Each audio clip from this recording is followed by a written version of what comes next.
Welcome to Puerto Brielle. I packed my bag on Sunday morning, left a note beside the door,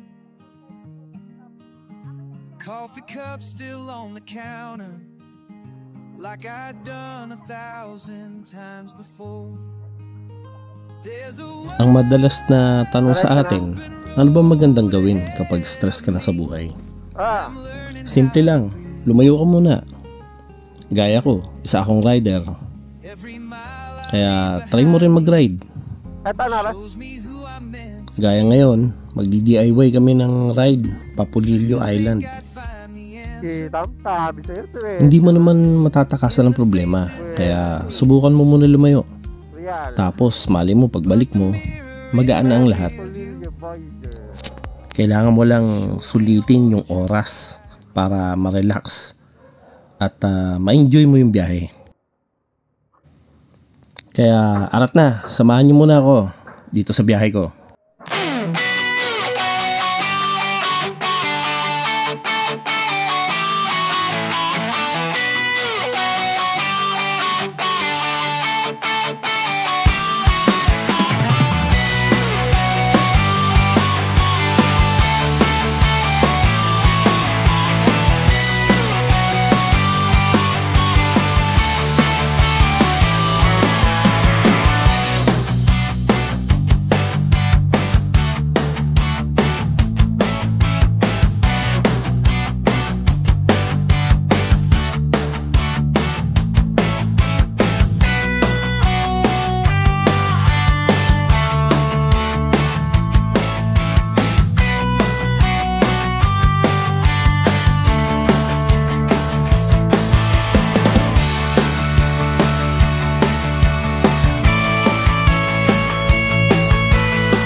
Andito tayo ngayon sa Ungos, Puerto Brielle.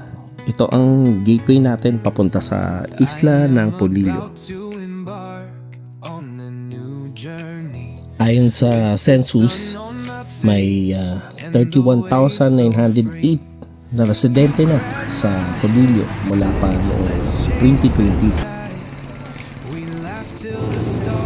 Karaniwang makikilala mo ang mga taga-Polillo sa pamilyar na ugali nilang palakaibigan na magpahanggang ngayon makikita pa din sa kanila ang malaking impluensya ng rehimeng Espanyol na maliwanag pa rin sa kanilang kultura at gawaing pangrelihiyon. Halos 2 dekada rin simula nung huli ako nakapunta rito. Pinangako ko sa sarili ko na babalikan ko tong lugar na to. Dahil halos wala pa ata sa 10% yung nakita ko noon nung nagpunta ako rito. Kahit ngayon na nabigyan tayo ng pagkakataon muli na makapunta ng Polillo Island, susulitin natin. Subukan natin puntahan yung ilan sa magagandang pasyalan na kilala dito sa Polillo Island.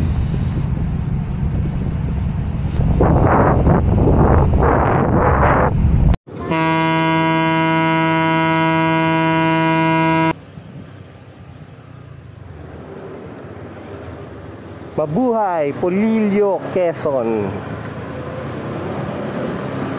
Let's go. Time check. It's 1:40 in the afternoon. Ayon kay Padre Morgan, ang Polillo ay nagmula sa salitang Chinese na Polillo, na nangangahulugang magandang isla na may maraming pagkain. Matatagpuan ng Polillo mga 29 na kilometro mula sa silangang baybayin ng Luzon. Ito ay napapaligiran ng munisipalidad ng Panukulan sa Hilagang Kanluran at munisipalidad ng Burdeos sa Hilagang Silangang bahagi naman ng isla. Ang munisipalidad naman ng Polillo ay sumasakop sa katimugang bahagi ng isla.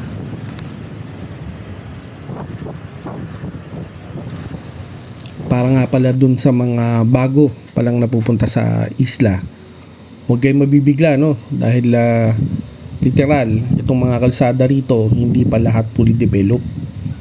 So may mangilan-ngilan na rough road, may ilan na lupa pa talaga. Kaya't konting ingat, lalo't sa panahon ng tag-ulan, mag-expect ka na medyo may putik-putik pa.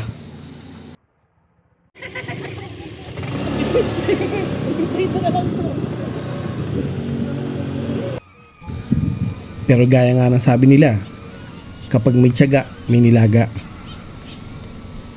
Kaya sa kabila ng pagkahaba-habang biyahe, sigurado naman suli. Dahil yung tanawin na mabubungaran mo, ganito kaganda.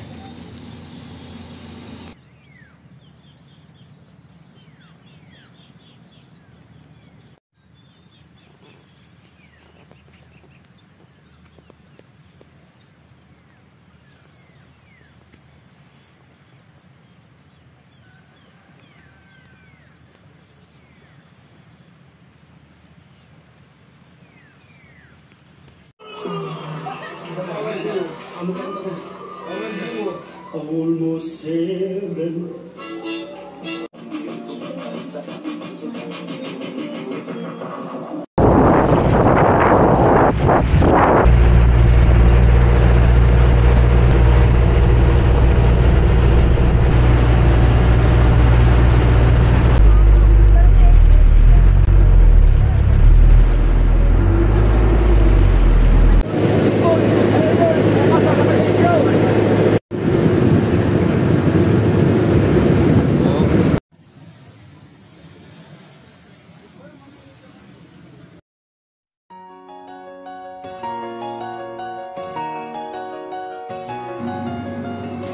Tinawag itong pulong kukok dahil sa kalintulad na mag-inang manok ang dalawang nabuong bato dito, at hinango din sa huni ng manok na kukok.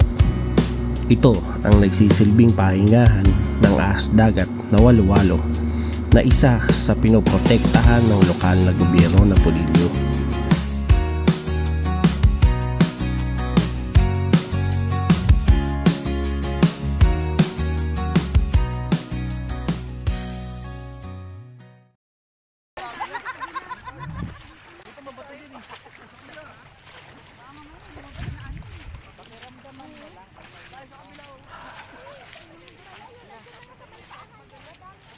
Take 2.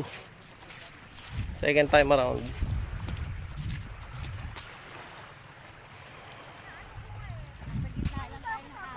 Hello! Pulang kukok.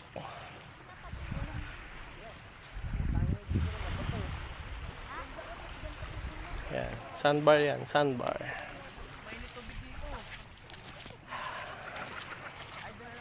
Solid, solid.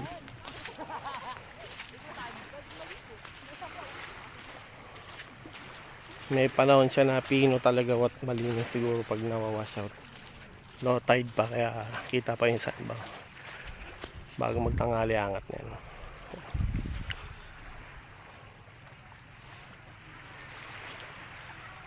Hanep.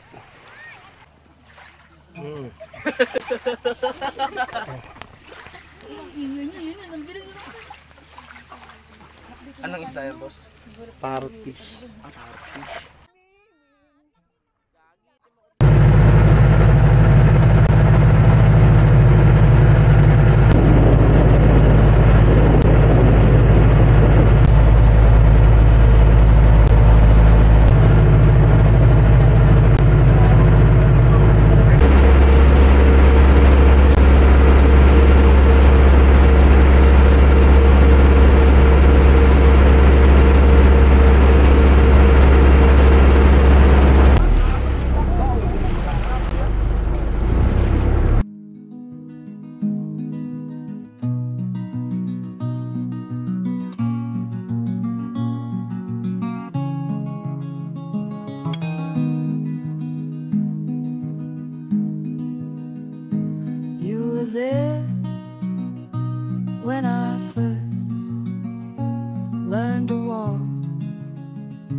saw me fall and rise.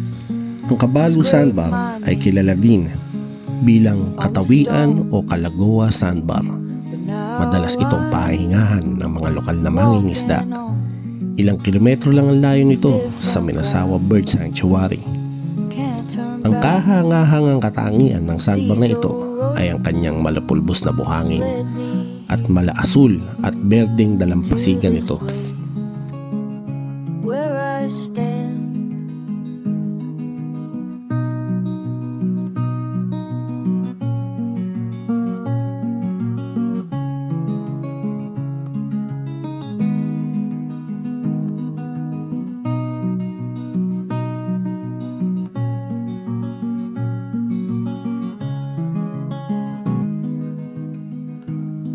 remember how I used to be.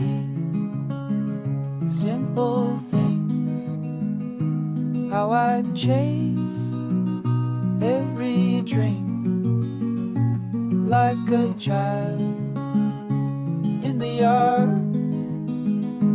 Now I'm walking on different ground. Can't turn back. These old roads led me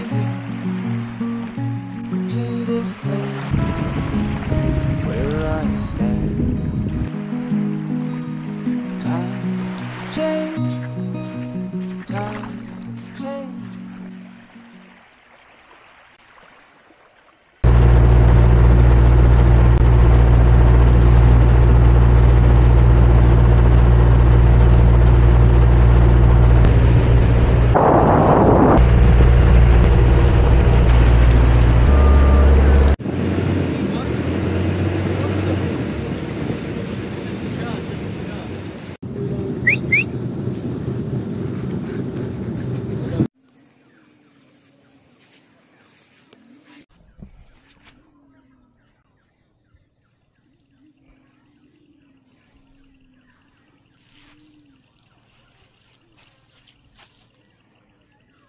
Naku po, naligaw na tayo.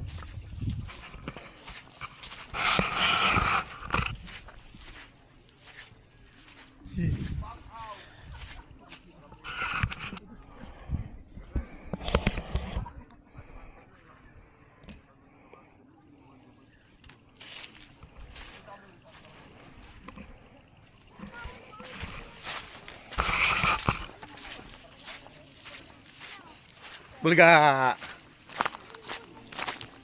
Asa yung dalawa? Migot? Diyan lang kayo?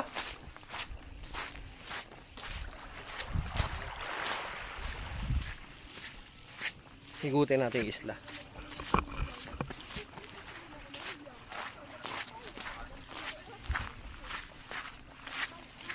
Bawal magpalipad ng drone sa taas.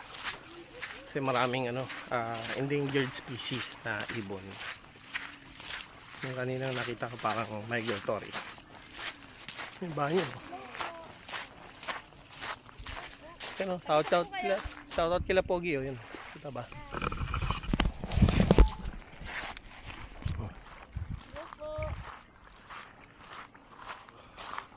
Oh ha? May nahuli na kayo? Opo, baito po, sibo po. Ano? Madami rin po. Ano yan? Isda po. Isda po. Ah, isda. Maliit naman. Malalaki po. Ah. Ano yan, pang ulam? Malalaki oh. Ah, pwede na. Galing ah. Galing ng mga bata manghuli ng isda. Pag uwi ko na Maynila, kakulay ko na sila.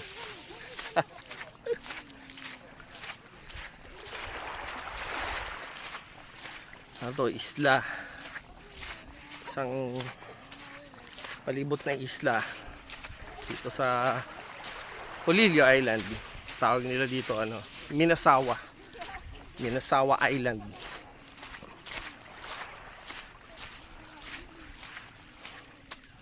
Ayun, may mga migratory birds.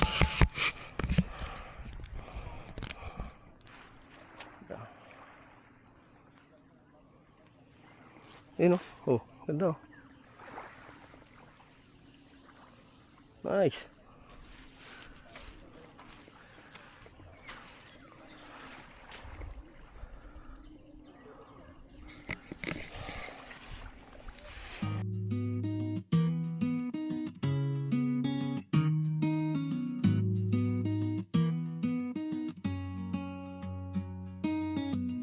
You called me up this morning, said you've been thinking about us. Ang Minasawa Bird Sanctuary ay may sukat na 4.5 ektaryang isla na itinatag ng Department of Environment and Natural Resources upang magsilbing kanlungan para sa halos 5 uri ng ibon, kabilang ang nutmeg, imperial pigeon, black nape oriole, rufous night heron, amusling, at swips.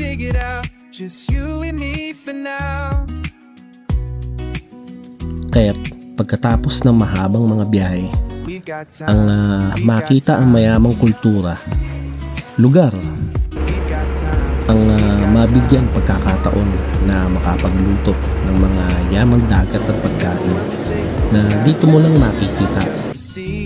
At para sa mga tao sa isla ng Polillo, papasalamat ako sa mga alaala na maiuwi ko kasama ng mas maging positibo sa buhay dahil ramdam ko na nabawasan yung stress at nakalimutan ko na yung toxic na pamumuhay sa Maynila. Iba talaga pag buhay probinsya. Matatagtag ng negatibo dahil ma-appreciate mo yung buhay na hindi mo kailangan lagi na mabilis. Kailangan huminto ka rin at maghinay-hinay din paminsan-minsan.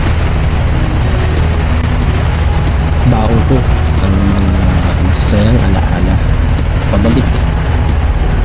Kaya tingin ko handa na uli ako bumalik sa realidad ng buhay na may ngiti at pag-asa. Kaya't hanggang sa muli, laging tatandaan, ride safe, always. I fly without no feather, 'cause you're like that voices of sweet angel.